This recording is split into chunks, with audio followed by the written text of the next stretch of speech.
I gotta tell you guys something. I'm being very honest. I am in quite the pickle tonight.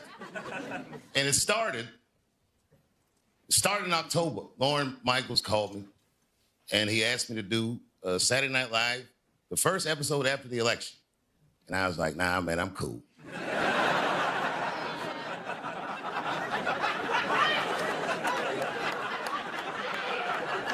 And he was like, why not? And I was like, man, you know, things are going good. I finished my Netflix deal. I got all this money and stuff. And he's like, oh, man, no, come on, please. And I said, I tell you what, just to get off the phone, I go, you know what I'll do? I said, just save the date closest to January 6th.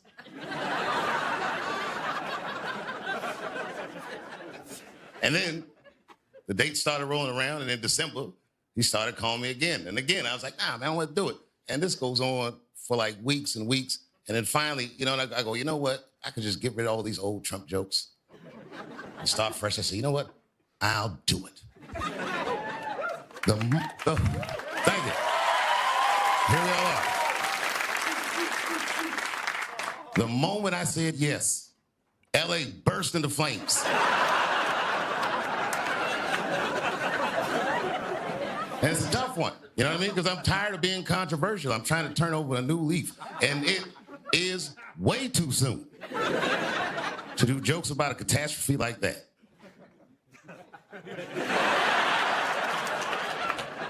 It is. You know what's crazy about it is this one is close to home. Now, I don't live in L.A.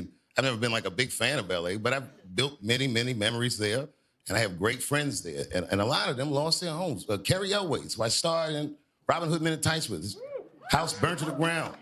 Madlib, who was on Saturday Night Live with me last time I was here, his house burnt to the ground. So many people, I can go on and on. My first movie I did with Dennis Quaid, I saw him evacuating his house on the news with tears in his eyes, and it broke my heart. And then I go on the internet, and I watch these fire videos, and I read the comment sections, and everyone's like, yeah, it serves these celebrities right. I hope their houses burn down. And you see that? That right there? That's why I hate poor people.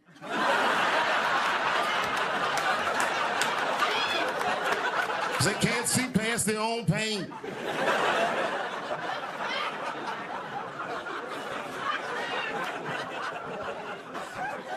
The other day on the news, they said that these fires were the most expensive tragedy that ever happened, natural disaster. They said it's the most expensive natural disaster that's ever happened in the United States history. And you want to know why I think that is? Because people in LA have nice stuff.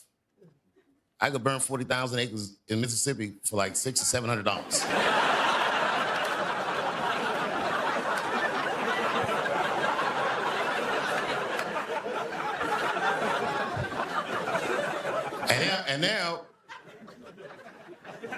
And now we watch the news or talk to my friends. They all have these conspiracy theories of what started these fires. Now, they say it's arsonists. I've heard this theory, and I'm sure there were some arsonists, but there were a lot of elements that came together to make this fire the catastrophe that it was. The winds were 100 miles an hour. L.A. was dry as a bone in the levees, and there was just too many factors. If you were a rational thinking person, you have to at least consider the possibility that God hates these people. Sodomites. And that's not true because West Hollywood was unscathed. Because how can you burn what is already flaming?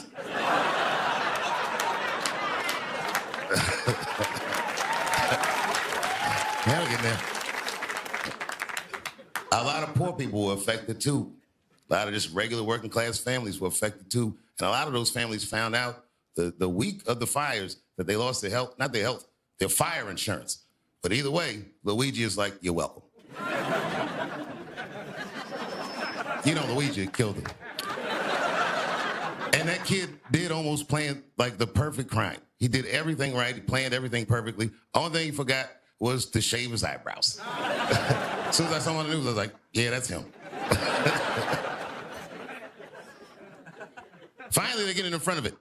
This week, thank God, these fires subsided, and not without help. A lot of countries pitched in. Canada sent planes that helped us out, and Mexico sent firefighters. And Trump was like, make sure they leave when they finish.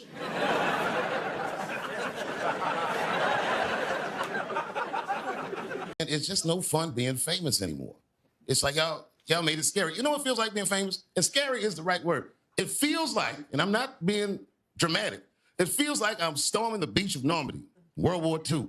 But I got to keep a happy expression on my face all the time. So imagine all the danger storming the beach, but I still look like this. The bullets are whizzing by and stuff is exploding. I'm just like, and then every once in a while something terrible happens. Pow! And I'm like, oh no! Puffy got hit! And Puffy be like, oh, keep going, playboy. I kicked the bitch in the face and forgot about it.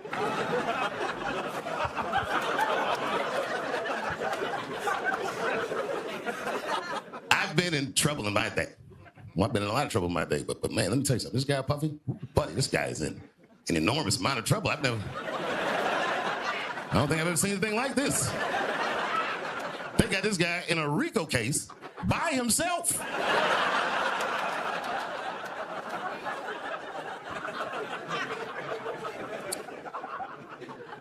A lot of my friends ask me, they say, Dave, did you know anything about those freak-off parties? And I'll be like, nah, man. I don't know anything about freak-off.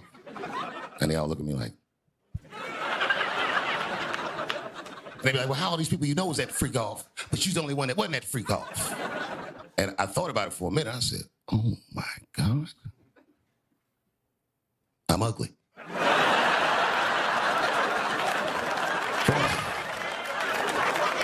That's a tough way to find that out.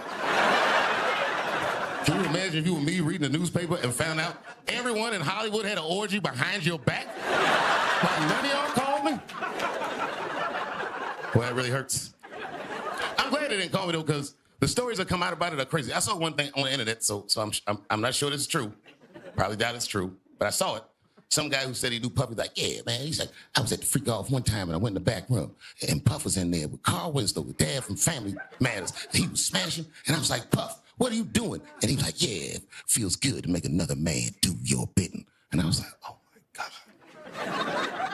Carl Winslow from Family Matters was there, and I wasn't invited?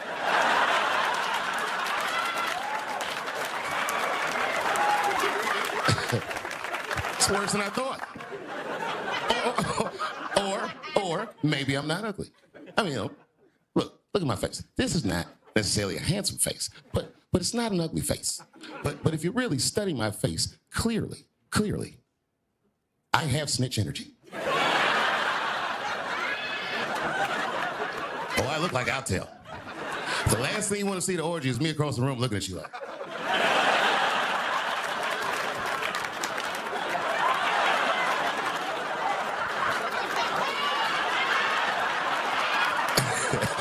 Leave Carl Winslow alone.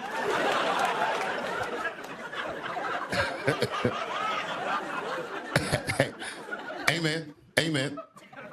You watching at home, you might not be famous, but I bet you ain't perfect. Nobody is perfect. The idea is, as you live your life, you're supposed to evolve and grow past your mistakes. But if you get to be 55, and Puff is 55, he doesn't look old, but this nigga's paying half prices to movies. I want to see you, playboy. Ain't nothing wrong getting older, but if you 55 and you got 1,000 bottles of baby oil in the house, clearly, can't stop, won't stop. You're committed to the lifestyle. Because I'm 51, and I'm telling you, this is true. I can't remember a single time I ever threw an empty bottle of baby oil in the trash. I